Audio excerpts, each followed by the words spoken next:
जिनके कहने पर चली थी भारत में आजादी की आंधी, फिर क्यों कहते हैं मजबूरी का नाम महात्मा गांधी। दोस्तों, हमारे राष्ट्रपिता महात्मा गांधी, जिन्होंने अपनी लाठी के दम पर अंग्रेजों को भारत से बाहर खदेड़ फेंका था, जिनके अहिंसक आंदोलन की चर्चा आज भी हमारे रोंगटे खड़ी कर देती है, और जिन्होंने देश की आजादी में एक महत्वपूर्ण भूमिका निभाई थी। लेकिन क्या आप जानते हैं कि वही महात्मा गांधी भगत सिंह, राजगुरु और सुखदेव की फांसी रुकवा सकते थे, लेकिन उन्होंने ऐसा नहीं किया। मगर क्यों? क्या बापू कमजोर ना पड़ते तो भारत को 1920 के दशक में ही आजादी मिल जाती?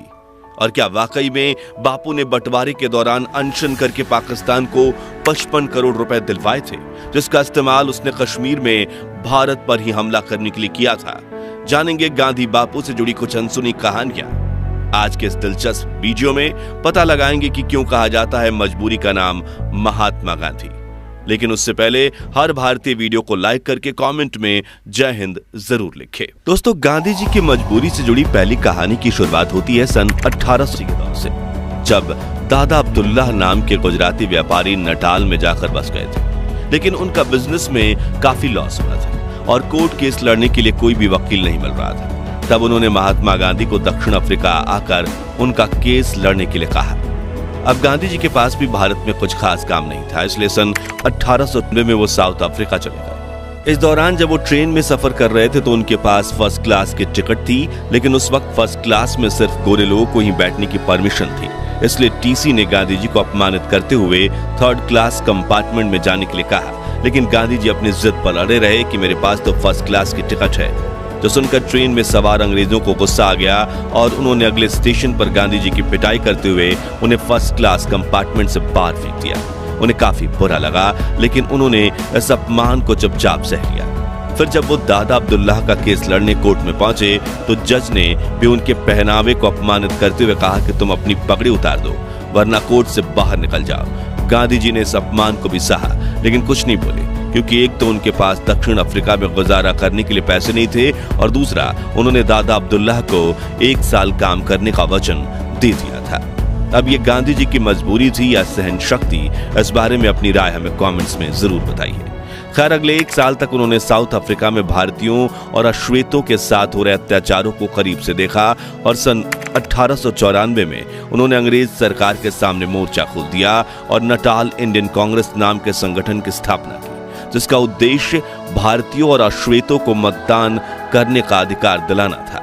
जिसके बाद सन 1906 में गांधी ने दक्षिण अफ्रीका में पहला सत्याग्रह किया, और 7 सालों तक चले इस सत्याग्रह में उन्होंने भारतीयों और अश्वेतों को कई हक दिलवाए। इसी बीच कांग्रेस के वरिष्ठ नेता गोपाल कृष्ण गोखले ने गांधी जी को भारत आकर ब्रिटिशर्स के खिलाफ लड़ाई लड़ने के लिए आमंत्रित किया। इसके लिए उन्होंने एक पत्र भी लिखा था, और सन 1915 में गांधी जी भारत आ गए और यहाँ उन्होंने अंग्रेजों के खिलाफ अहिंसक आंदोलन शुरू किए। यहीं से शुरुआत होती है गांधी जी की मजबूरी से जुड़ी दूसरी कहानी। दरअसल गांधी जी की विचारधारा से शुरुआत में देश के करोड़ों लोग प्रभावित थे, जिनमें वीर भगत सिंह का नाम भी शामिल था। तभी गांधी जी ने अंग्रेजों के खिलाफ असहयोग आंदोलन की शुरुआत की, जिसका उद्देश्य था ब्रिटिश सरकार की कमर तोड़ देना।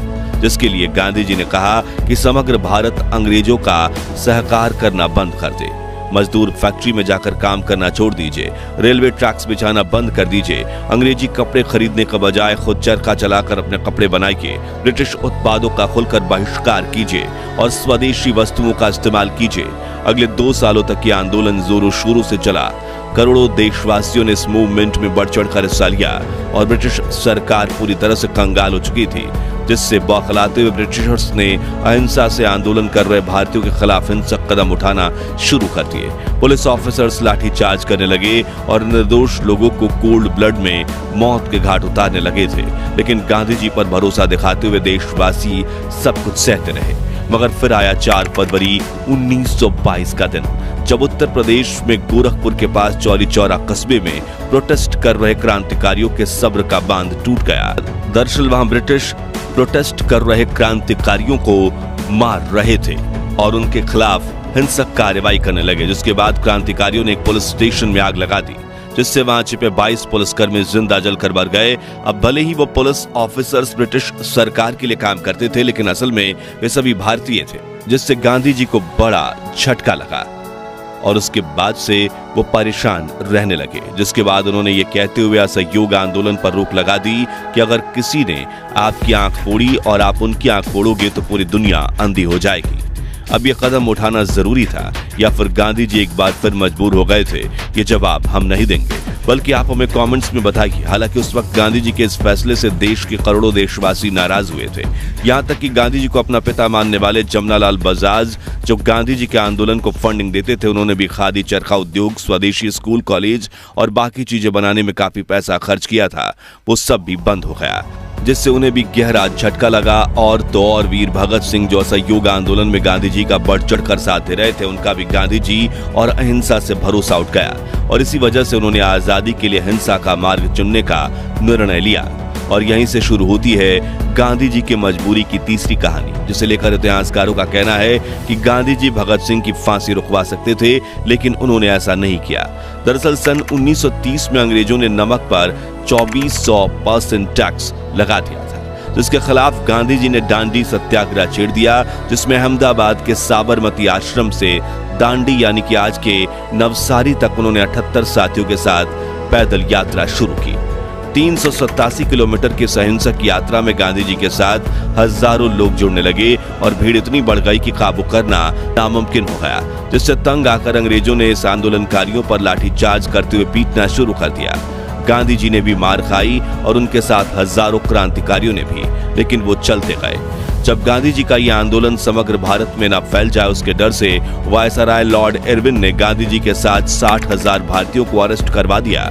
हालांकि वो गांधी को ज्यादा समय तक जेल में नहीं रख सकते थे, इसलिए उन्होंने गांधी जी से बात करके गांधी इरविन पैक्ट बनाने का फैसला किया।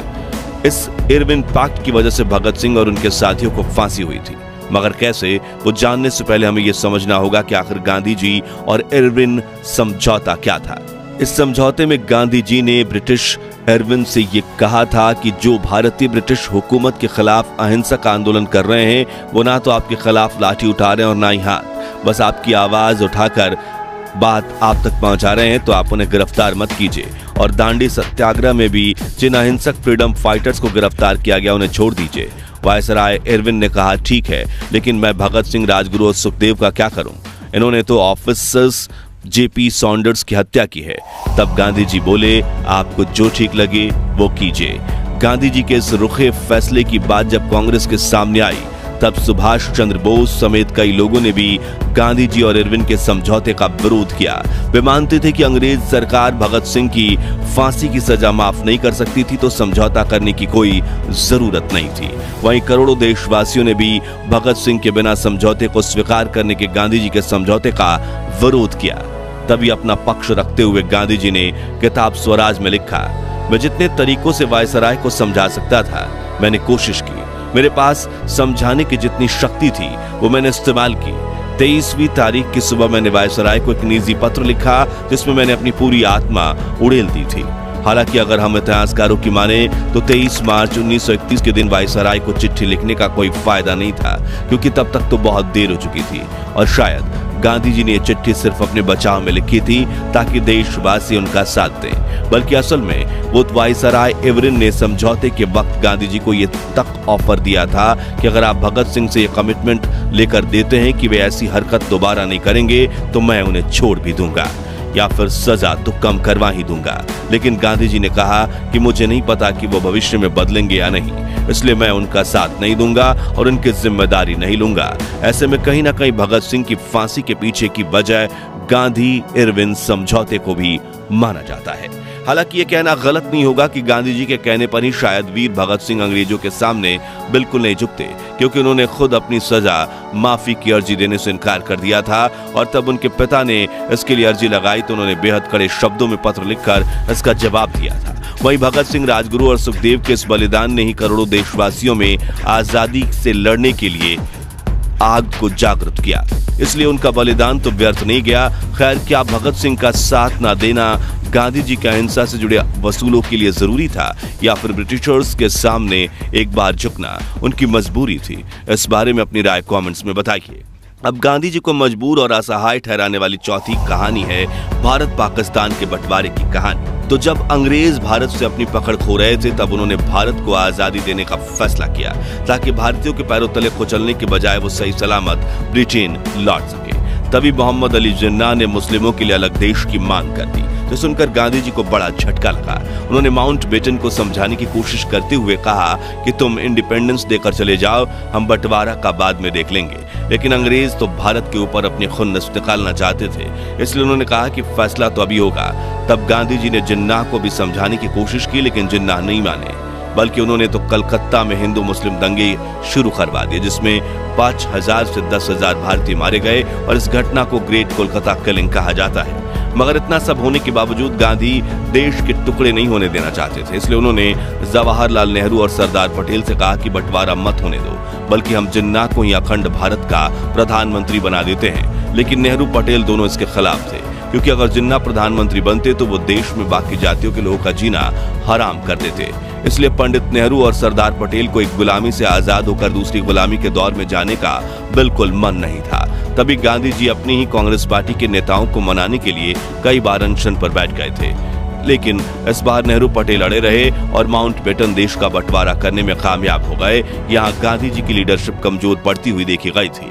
खैर, इस बंटवारे को लेकर यह बात भी कही जाती है कि भारत और पाकिस्तान के बीच सिर्फ जमीन का बंटवारा नहीं हुआ, बल्कि संसाधनों का भी बंटवारा हुआ था।